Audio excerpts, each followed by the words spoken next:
Radio, Sultan of Oman 90.4 FM is all set to bring you Let's Connect. Let's Connect. A soul-searching program which is about a journey of self-discovery hosted by Reem. 12 noon to 1 p.m. Sunday to Thursday. Send your questions to 90406 or call us at 246-02058. Let's connect here on the Nation Station.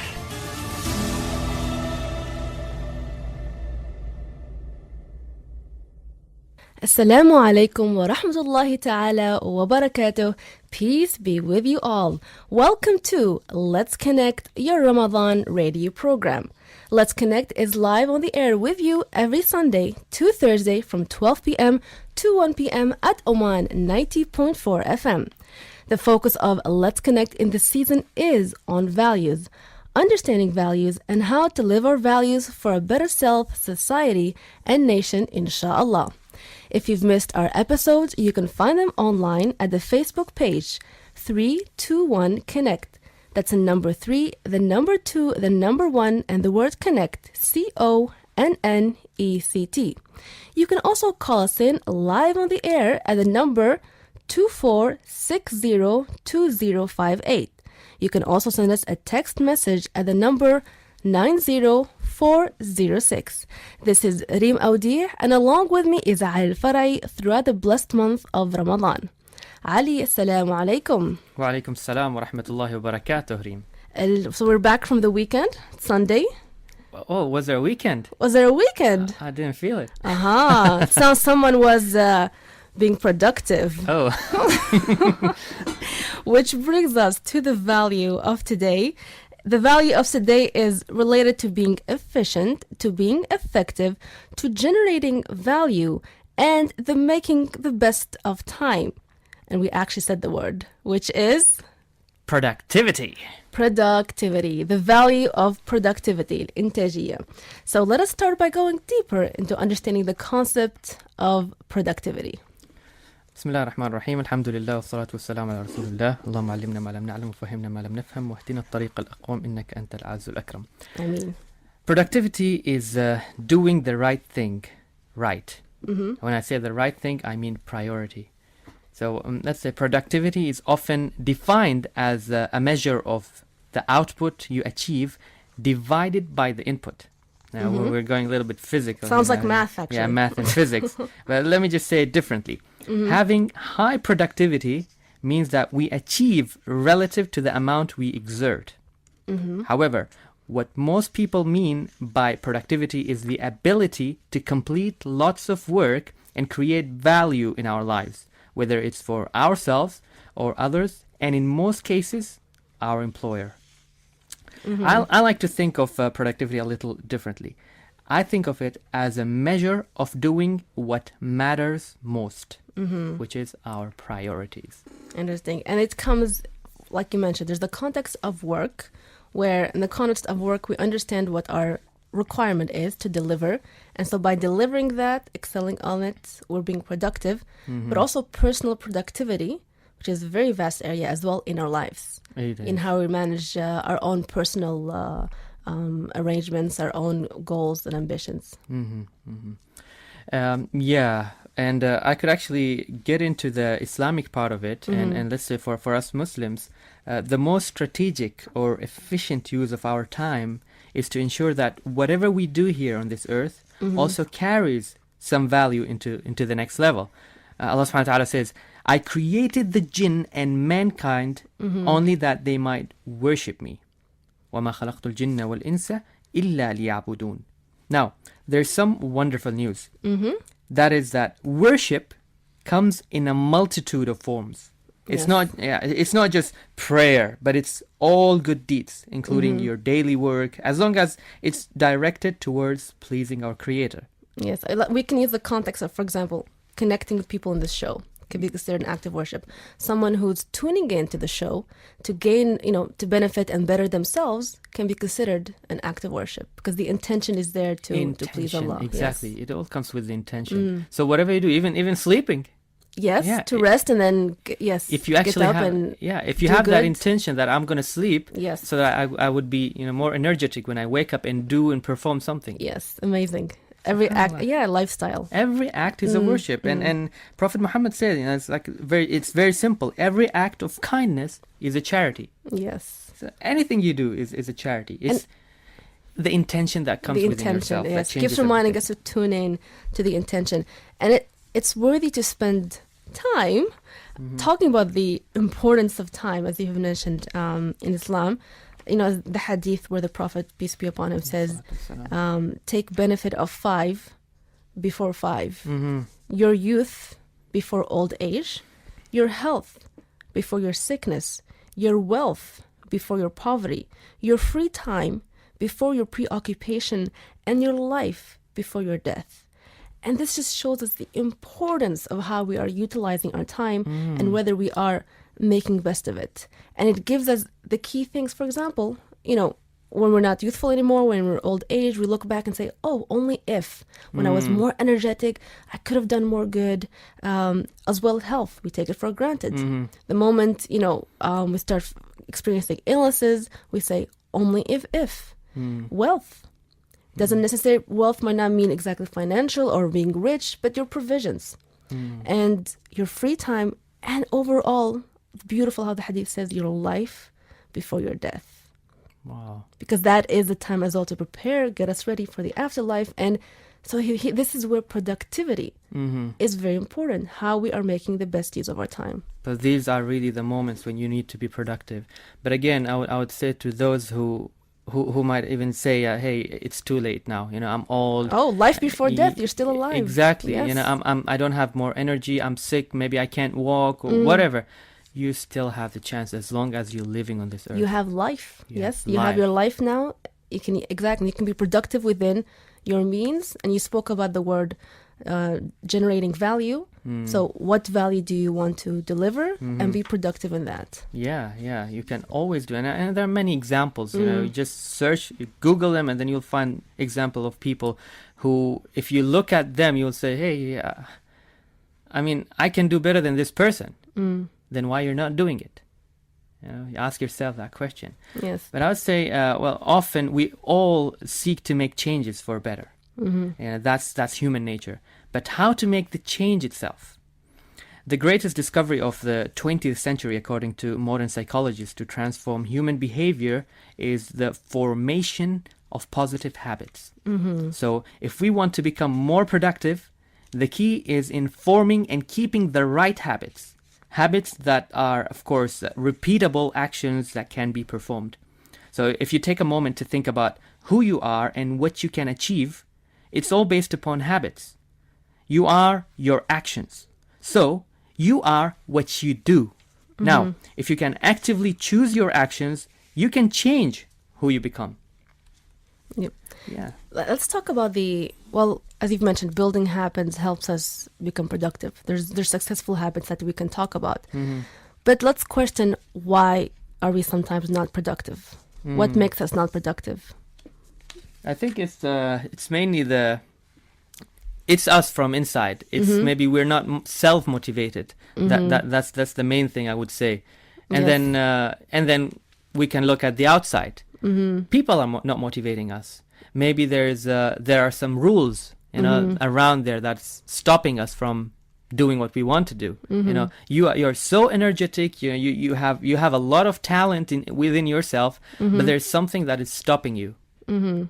So, and then the question is, do you still strive or do you give up? That's the question. Do you still strive, or do you give? Or maybe if there's a way, to actually convince the other person, or so that you can actually achieve what you want, and it's a win-win situation for both. Yeah, and one of the challenges as well is, just like productivity, it starts with a P, there's another word, which is procrastination. Ooh. And we often fall into that, where we say, oh, I'll do it tomorrow. Or whenever we want to start working on a certain, task, oh, I'll do it later. We keep the hard things. That's why sometimes I say start with the, challenging task, get it out of the way, or first thing in the day. It will also give you a sense of achievement. Yeah. And there's this psychological concept that says we either pursue pleasure or avoid pain in every choices that we make. Mm-hmm. So, for example, in terms of let's say someone wants to have a health fitness goal, Mm-hmm. and if the person is currently perhaps overeating or not taking time to exercise, they chose a temporary pleasure of doing that, and they didn't focus on the long-term pain Yeah. of what will happen next. So it's also how we put our perspective. Am I willing to be disciplined now, work hard, and get the task done and be productive, or will it just flow away? Yeah. I think that actually takes us to how to form habits. Excellent. There are always ways to Let's form form them, habits. yes. And I actually have 4 steps to forming habit. Step 1 would be to build the right habit list. Uh-huh. So the first step in forming a habit is to decide what habit you want to form in, and then list them down. So in other words, perhaps seeing what you lack now, that's getting in the way of you being productive, and develop it. Maybe we can use examples, say, sometimes not being organized itself can make you not being productive, or distracted easily, for example, with your phone. So I guess one can look at their gaps. I'm not gonna rush into that now. I think we'll cover that part about the habits a little bit, so that people could actually have it as a guideline. So it will be there during the show. So guys, stay tuned. So mainly after that, step number 2, which is repeat them to remember. Now that you have those habits, which we're going to talk about, you then repeat to remember them. After actions are repeated enough, what happens? They become habits. These habits are ingrained into a person's life and simply become a nearly subconscious act. Would you, for instance, not brush your teeth in the morning? I doubt it. It has become a part of who you are. That's because you've done it many times. You no longer have to plan for it or even think about it. And just think about any other thing. If you're a right-handed person and you start writing, you will hold the pen with your right hand, right? Automatically, you're not going to think about, oh, am I left-handed or right-handed? It becomes unconscious then, it's in your already system. there. You already know it. Now, imagine you had productive habits that were so ingrained in your life that you don't even have to think about. That's the power of habit. Pursue the habit for at least 30 days. Those actions will then likely to become a part of your everyday life. Though in actuality, some habits do take much longer than 30 days to ingrain. So I would aim higher, at least, let's say, 60 days or even more.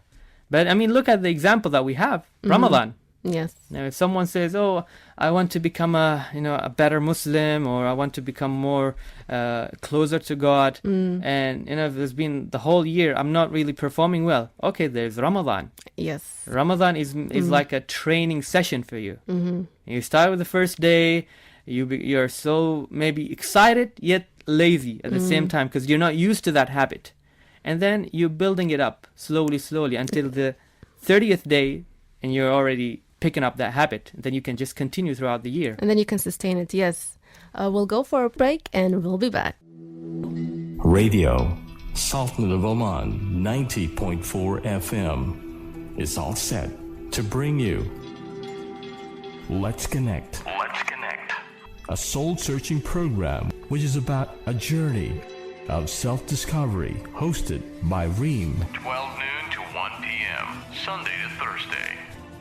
Send your questions to 90406 or call us at 246-02058. Let's connect here on the Nation Station.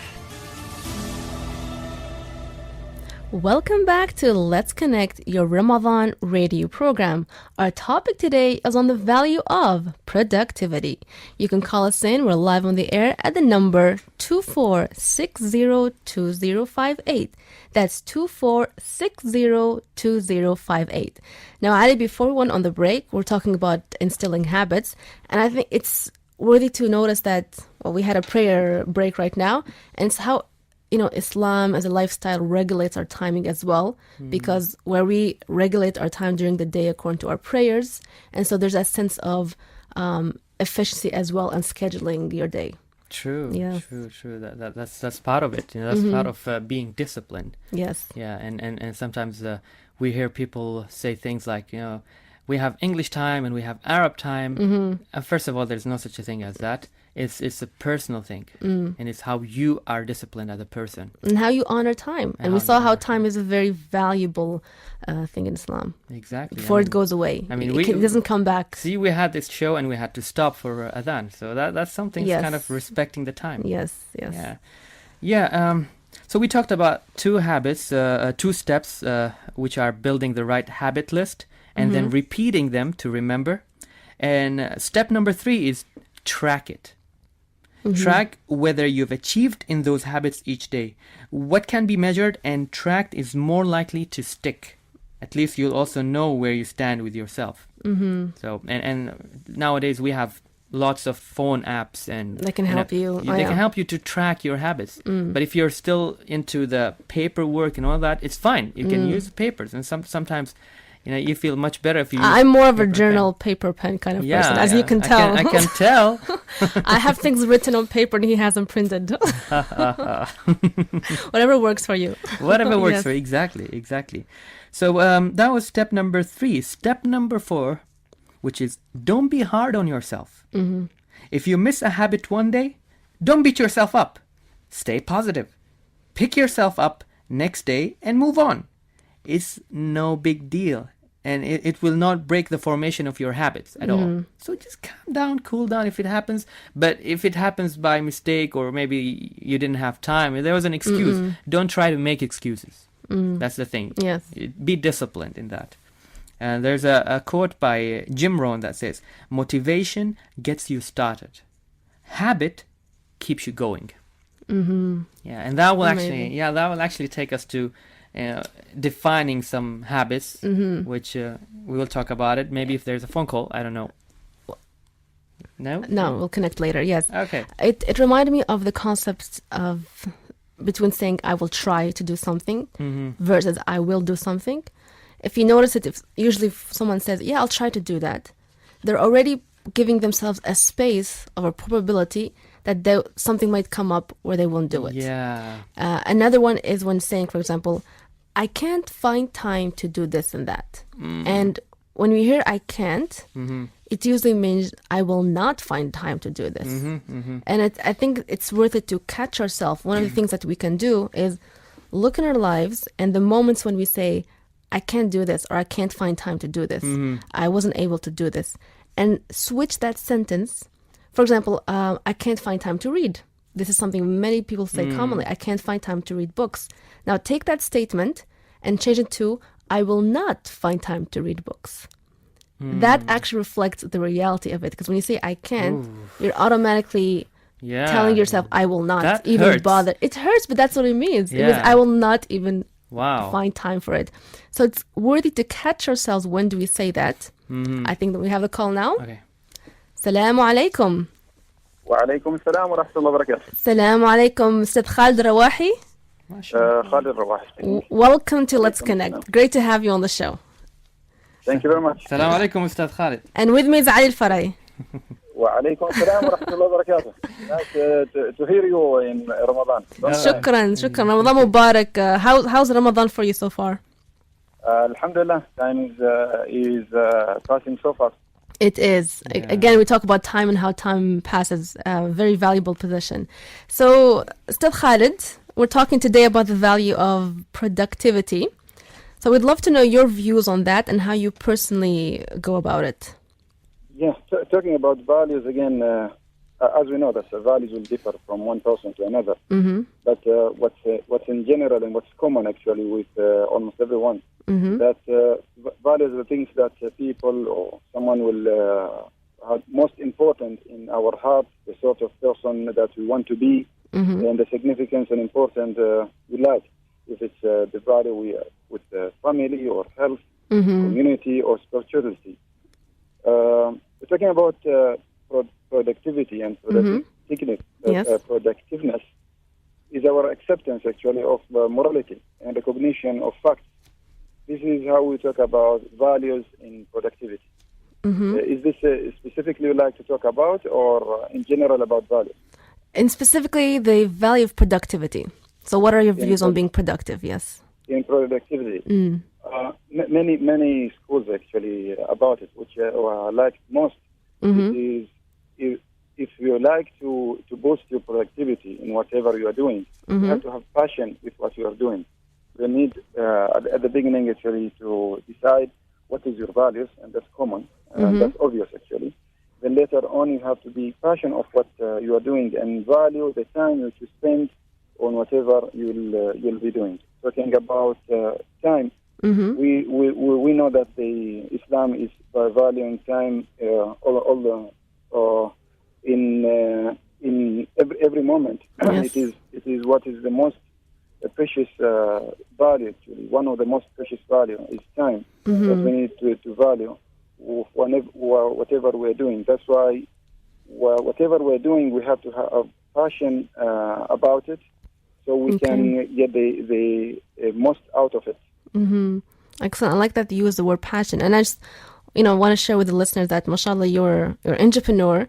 You have various initiatives that you're working on and projects, leading a company. So how do you, again, because we talk about being productive and then also in terms of the concept of being busy. There's a concept that you need to be very busy to get lots of things done. Where do you stand with these perceptions? First of all, being entrepreneur, should be a personal choice. It should not be forced. It's a personal choice. Otherwise, there are ample opportunities on employment. Yes. So being entrepreneur is a choice of person. Then being in which business area or business line, that's someone should actually assess himself in terms of what is qualities, what is the trait, and what is the strength and weaknesses he has. So he can build on strength and utilize that strength in the business line which he'd like to do it. And here where the area actually it is challenging. It's not like employment that we have a specific period of time you need to accomplish certain tasks within the given time. Here where in entrepreneurship, you need to have almost you leave whatever you like to do. And we're talking about again time. I recall the hadith from Rasul sallallahu alaihi wasallam. As it translated right, it said, the slave will not go forward on the day of judgment until he is asked 4 questions. Allah subhanahu wa ta'ala, Allah Almighty, will ask the individual 4 questions about his age and how he spent it, about his youth and how he used it, about his wealth and how he acquired it and spent it, and about his knowledge and what he did with it. Yes, that's amazing. And here you can see that it's the power which he has. It's a power in terms of health, power in terms of wealth as well, and knowledge how he can apply it to achieve what he is already targeting for. So again, talking about values is not short-term. Short-term goals. Goals are important in the short term and can motivate us to achieve great and important things. However, realistic goal can be reached, and it is usually a short-lived. This has caused us to set another goal to achieve even more in the assumption that this new goal will fulfill us and make us happy. And so being the vicious circle that is ultimately doomed to failure. On the other way, that values, on the other hand, can never be reached. But the pursuit of them will give meaning to our life. For example, if your value is to be a good parent, fit and healthy, or loving partner, it is not something that can be reached and ticked off a list. It's ongoing. It is ongoing endeavor that striving for to continue to reward us and add meaning to our life. Similarly, you're talking about entrepreneurship. It's not a goal which you're going only. It's not a ticking box exercise. It is something which you are passion for, and you are working day and night to achieve it. And especially if it's something you value, that it is supporting others and helping others. That, to me, it is motivating me more than something which I'm doing only strictly for myself. Yes. It becomes part of your life system and purpose. You connect it to the bigger picture. Excellent. Well, thank you very much, Khalid Rahi, for your participation. And wish you, inshallah, much more productivity and success in all that you do. Thank you very much, and thank you for thank you for allowing me to participate and contribute in this program. Pleasure. And especially now we are toward the end of Ramadan, where actually we have few days and Ramadan will be over. So that's why we need to put extra effort. So we won't regret later on of the time which we spend in Ramadan, if it's something to help others or something even to do to support ourselves. Thank you very much, Reem. Thank you, Ali. Thank you. Shukran. Jazakallah khair. Thank you. Indeed, talk about days passing by. We have a few days left in Ramadan for us to make the best of it, inshallah, and the blessings of the month. That was fast, subhanAllah. We haven't even felt it. Subhanallah. Yeah. Before the phone call, we were actually talking about procrastination and negativity when people say, I can't do it, or I'll try, and that word.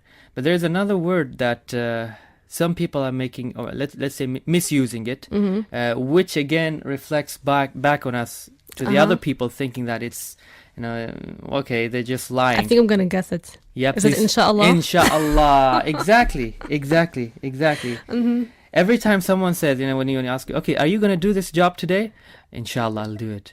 Yes. The moment you say inshallah, what's your intention while you're saying it? Is it, well, I'm just brushing it off? I'm just trying, so that he will not come back to me again, But what would the other person think? Yes. If you don't perform well, he'll think that you're actually misusing the word inshallah, which is, again, I mean, it's not good to say that. You're actually mentioning Allah's name and saying, with the will of God, and then you're not doing it. It's like you're leaving it to God. Okay, if it happens, it happens. If it didn't happen, it won't happen because God didn't want it to happen. Yeah, and the concept of inshallah, he said, it's you say God willing, which means that you take steps, you persevere, al-akhdh bil-asbab, you take by the reasons, do what's done, and if that you have exerted your efforts and it didn't work out as expected, then God willed something else. There's a reason behind it. We need to understand that inshallah is a promise. People don't understand that. Yes, it means I will do my part. I will do my part, but if it didn't happen, it's all the will of God. I mean, it's not in my hand, but I'll try my best. I promise. So I need people to understand it that way. Yes. Let's not misuse the word. We don't want to misuse the word. Yeah. I mean, if you want to misuse, use another word, Just say you won't do it. Be honest. Just say, be honest to yourself. SubhanAllah. And it links us to not to overpromise. To learn to say no if you cannot deliver something or do something. It's better to set boundaries and be clear about what you can do, what you cannot do, rather than overpromising and then not delivering. I want to touch on the point of Ustad Khalid mentioned on passion. That when you have something you're passionate about, that it actually facilitates the process of being productive. And there's a statement that says, your pursuit of greater productivity becomes a personal quest that produces the value that matters the most to you.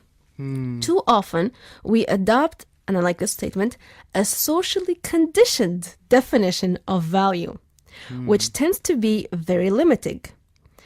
Oftentimes, we think, okay, being productive or being successful in life, the value of that means this and this and that, because we've been socially conditioned to think this is what success means. Yeah. And we might end up pursuing a direction that's not meaningful to us because of that. And this focus here is put more thought into your definition of value. Ask yourself, how much conscious thought did I put into my definition of value? And there's some basic elements that we can look into to define our value. First is on the idea of impact, where you ask yourself, what does value mean to me? What do I want to bring into this world? Let's look at the bigger picture. We have everything in the umbrella of worship to Allah, and to Him to belong we shall return. And then specifically within that umbrella, what skill set or what profession or what what do you want to focus on? What value do you want to bring? And according to that, you ask who's receiving this value. And is this value going to influence what kind of people? What number of people? And then endurance, where you ask yourself, how long does this value continue? You know, sometimes you produce a kind of work or impact that really leaves its prints behind because if you've excelled in that, for example. And then the essence is you ask yourself, what's the essence of my value? Do I help people survive? Do I entertain them? How much do others value what I produce? If you want to take it into a business, you can say, what price would they be willing to pay for it? Do they consider my value essential, optional, or undesirable? So you take it, it links to your passion, what you want to do, and really spending time asking yourself, what value do I want to bring? It's connected to our purpose. And then it becomes easier to break it down into goals and action points and being productive because you see the bigger picture. You know, it links to you. It motivates you. Even at work, you have a certain job description. It could be linked to your bigger picture. I'm working in this job to help me get to, say, this step. Or this job is allowing me to fulfill this and this and that. So when we have meaning and we actually spend time with that, not what other people think success is or value is or achieving a lot is. Because sometimes what happens is we might get just busy doing. And that's what we see now, the syndrome of just busy. Yeah. Doing many things instead of taking a pause and saying, what is most important to me? Most important? You know? Prioritizing again. Yes. The value you wish to deliver, yes. Yeah. SubhanAllah. So you're talking more about habits, Ali. Yeah, but before I jump into habits, I just want to mention that you actually mentioned the job title. And in my workshops, I normally talk about people and ask them about what their job title is and what does it mean to them.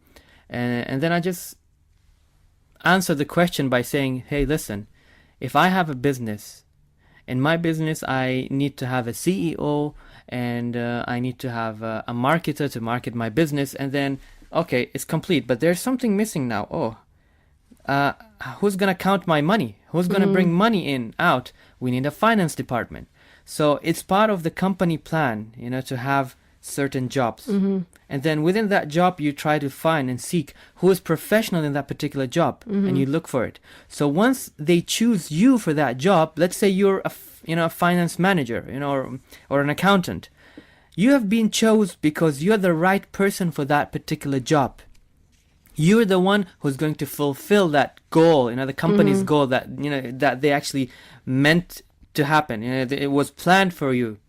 So it's not really about you. When some of us, you know, become so selfish, we say, "Oh, okay, this is me," but it's really about fulfilling that gap. And it's the greater win, I would say. The win-win is when your value is also achieved through delivering that role, because that's what makes people motivated to work, is that they see meaning in that. They see meaning, exactly. They see meaning. That's what I'm trying to build up. The meaning is both, I would say, at a personal level, in terms of working here enables me to apply certain skill sets, to learn, to grow, and ensuring that you love what you're doing. If you don't, start taking steps to think of how to transition to something else.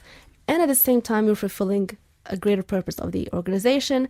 And then you can see that the organization is fulfilling a greater purpose in the market and, bringing value in the country. So you get to see the, let's call the value chain. But unless you know what value you want to bring in the world, then it might be more challenging to be productive. You just end up being busy rather than productive. Yeah, and we need to understand that it's not about money.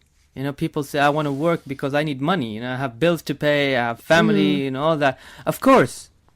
You do your job, you do a good job, you perform right, with sincerity, with the intention that you're helping, the society, you're helping the country. Money will eventually come. You don't need to think about it. It will come.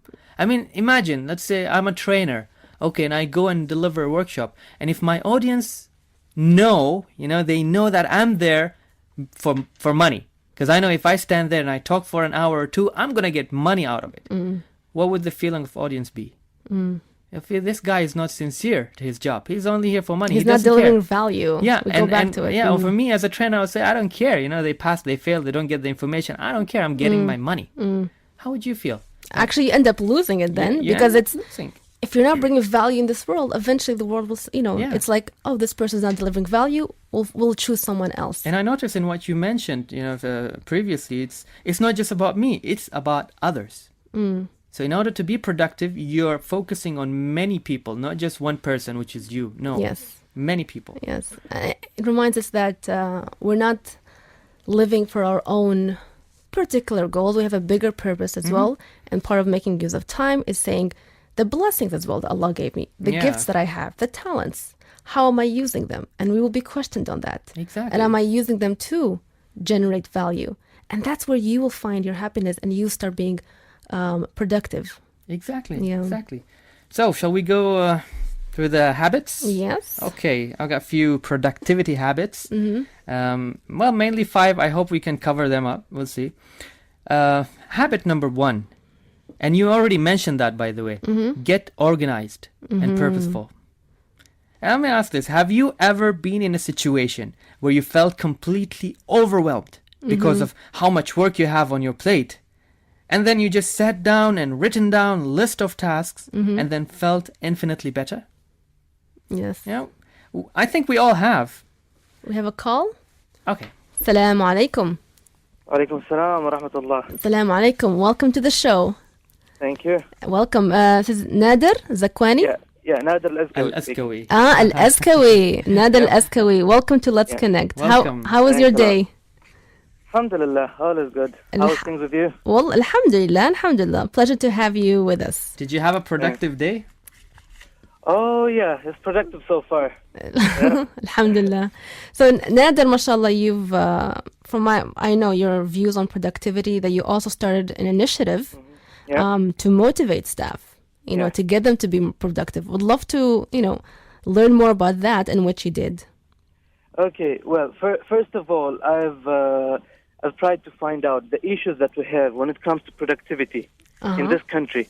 When it comes to national labor, national workforce, one of the things that I believe most of people realize that we have categories within the country when it comes to workforce. There are educated people, and there are people who are working as technicians, as engineers, in different industries in the country. I managed to find the best industry where we can evaluate when it comes to productivity. I've chosen the construction industry as a beginning.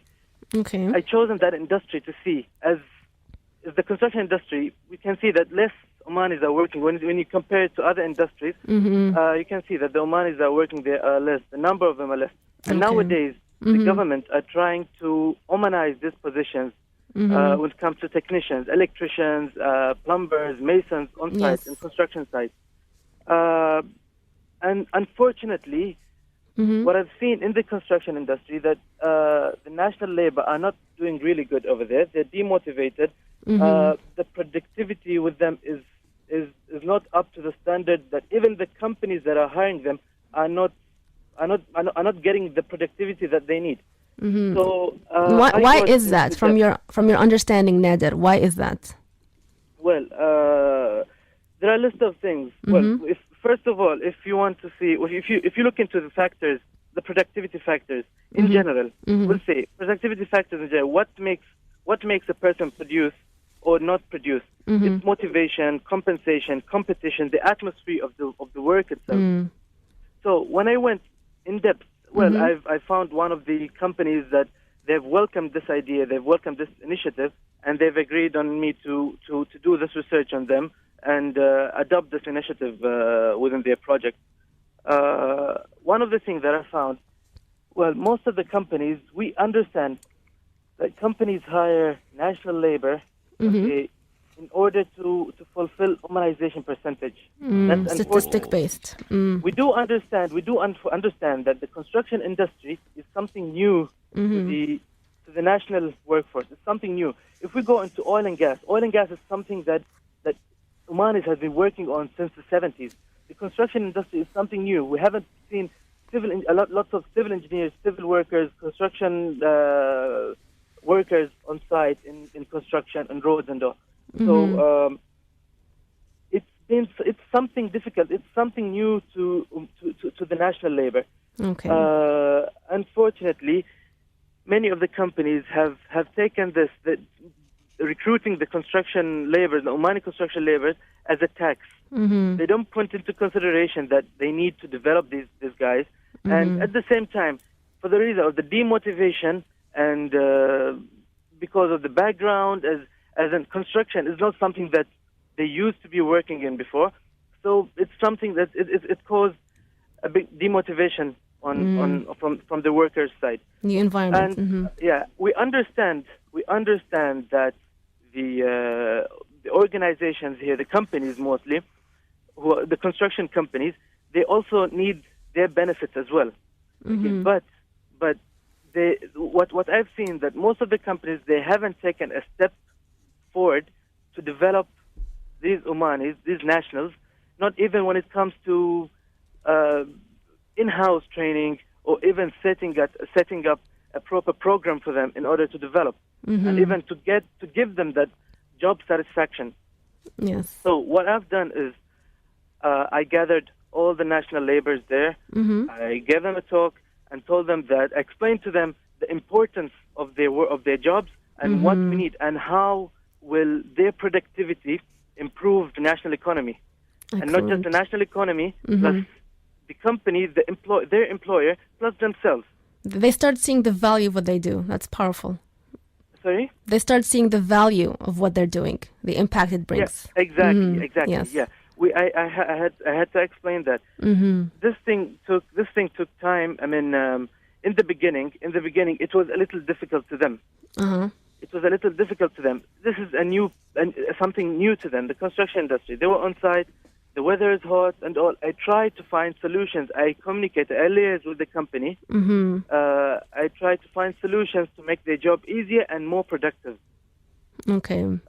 Within time, I noticed that before me starting this initiative, when the laborers had any issue at work, even if they wanted to fix something, they don't know who is the right person for them to talk to. We should understand that not everyone has this common sense of who should we talk to in order to develop, in order to be productive. Some people will think it's common sense, just go talk to your boss. But this common sense they need guidance when it comes to that. So days pass with training, with on-site training. From time to time, I do some evaluation.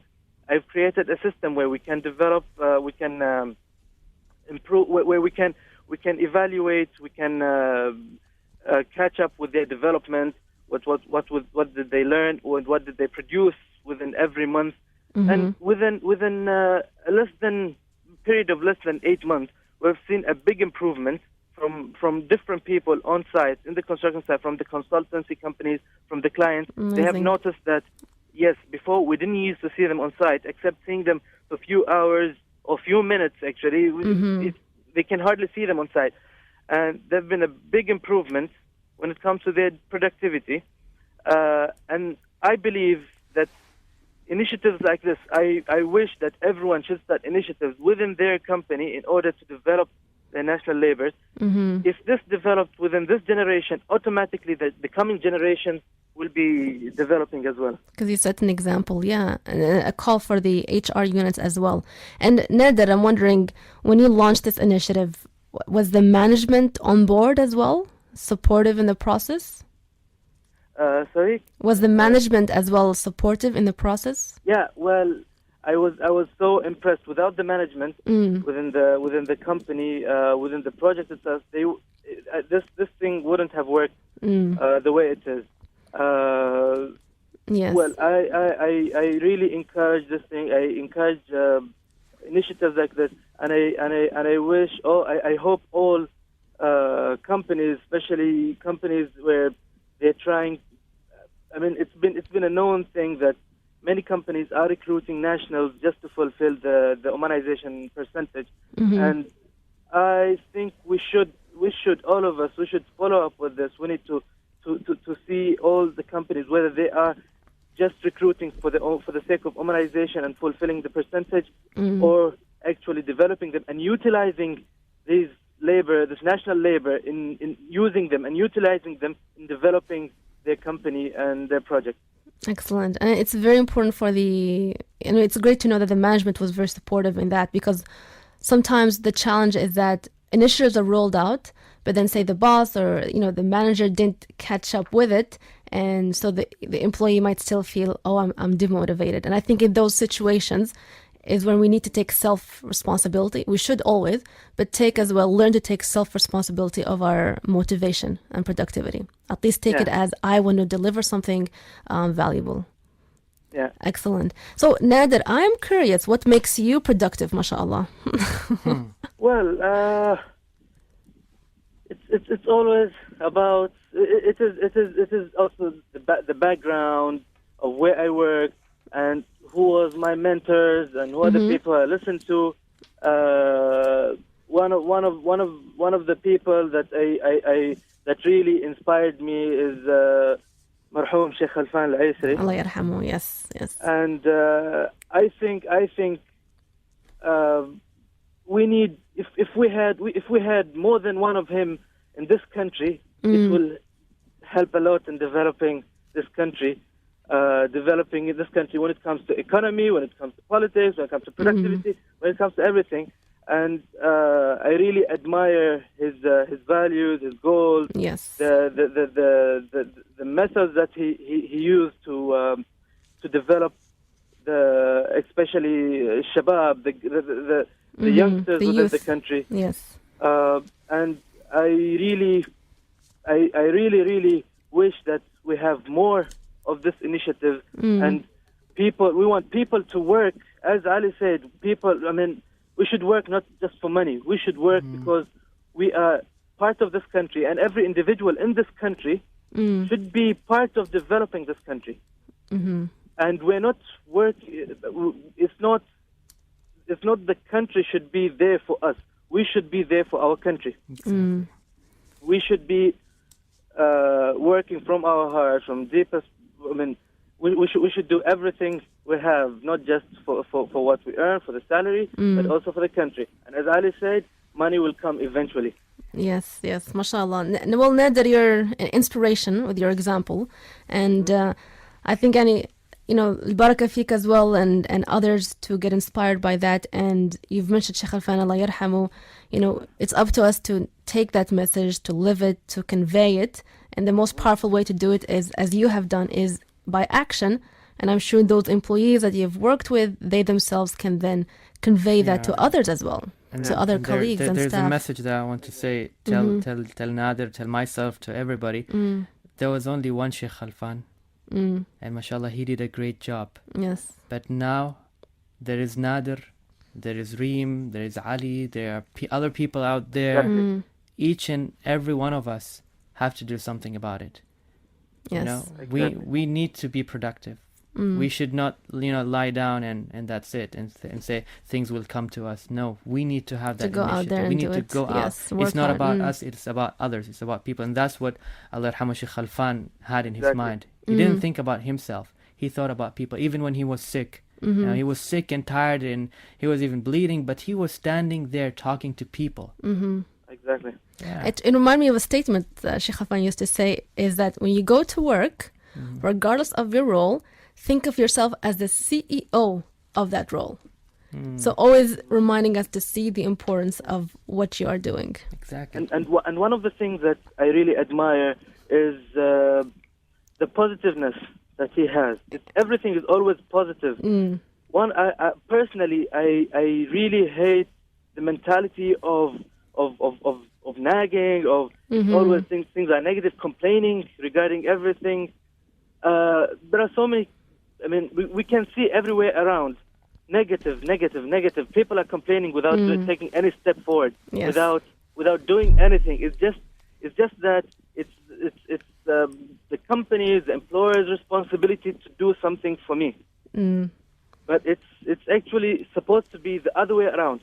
If this was the other way around, then I'm 100% sure that this country would be in a better condition. Inshallah, inshallah. Inshallah. Nader, thank you so much. That was a great contribution.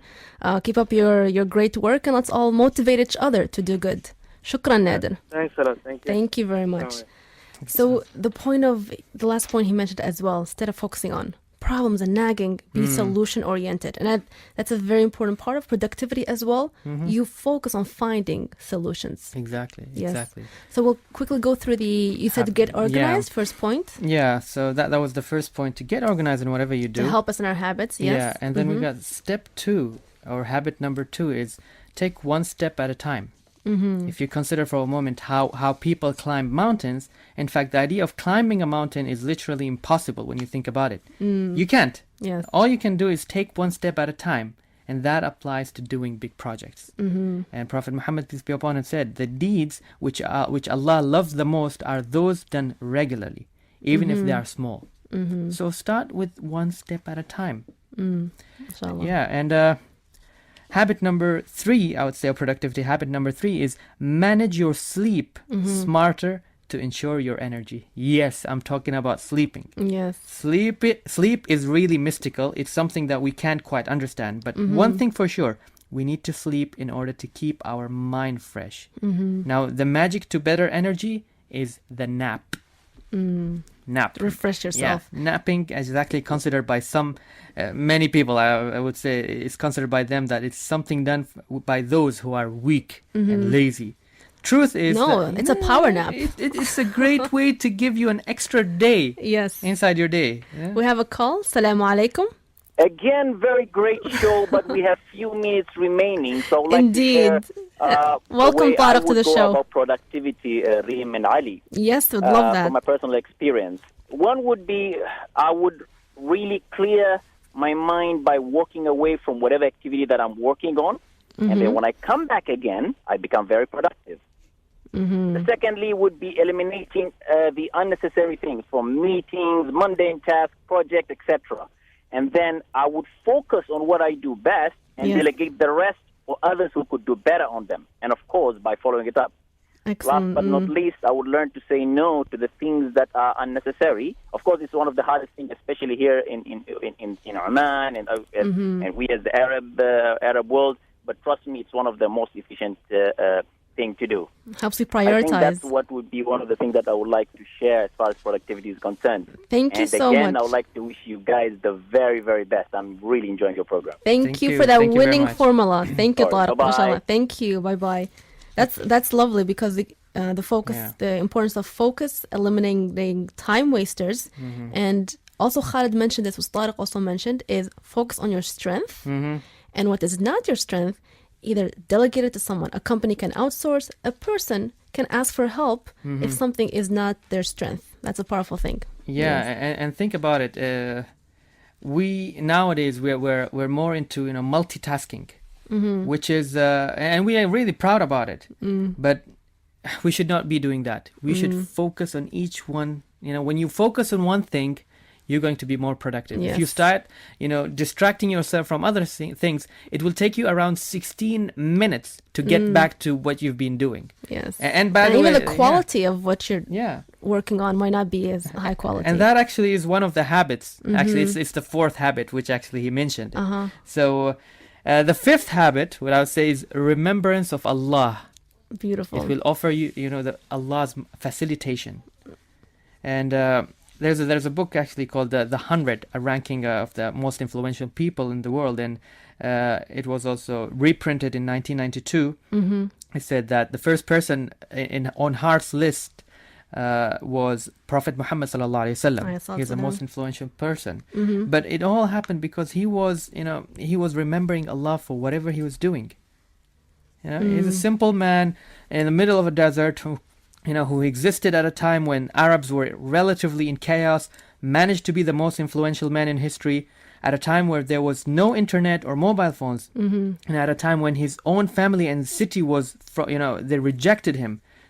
Well, the truest productivity is that which goes beyond your hard work and efforts. And that's what was happening with Prophet and subhanAllah, Muhammad. in remembrance of Allah, your heart finds ease as well. And I would say it helps you avoid distractions, the time wasters, and gives you that clarity within to produce. And the benefit of doing this, and having these habits is you get a balanced life and a better society. SubhanAllah, that's beautiful. Well, time to wrap up the show. Be productive. Hey, let's be productive, guys. Life as it is coming up next, so stay tuned. So, Ali, to wrap up the program. Yeah, I'll conclude in 6 points. 1, capture all creative ideas. 2, don't say yes to every request. 3, stop multitasking. 4, prioritize. 5, always set deadlines. 6, never, never, ever procrastinate. And remember that it's never too late to be productive. As long as you're alive, there is no excuse. Beautiful. We have the gift of life. We have time to be productive and make the best of time. And it says that in the spoils of victory goes to those who make 100% commitment to the outcome. To those who have a no matter what it takes attitude. They give it their all. They put everything they have into getting their desired result, and with faith in Allah's support in doing that. So we encourage you all to have a productive life, make best of your time, spend time focusing on your purpose, your value, what you want to deliver in this world, and make each day an opportunity to get closer to that goal and that purpose and that value, inshallah. So from all of us here, this is Reem Audia along with Al Farai and studio engineer Ayoub. We thank you all. Ma salama, with peace and love and productivity for all. Radio, Sultan of Oman 90.4 FM is all set to bring you Let's Connect. Let's connect. A soul-searching program which is about a journey of self-discovery, hosted by Reem. 12 noon to 1 p.m. Sunday to Thursday. Send your questions to 90406 or call us at 246-02058. Let's connect here on the Nation Station.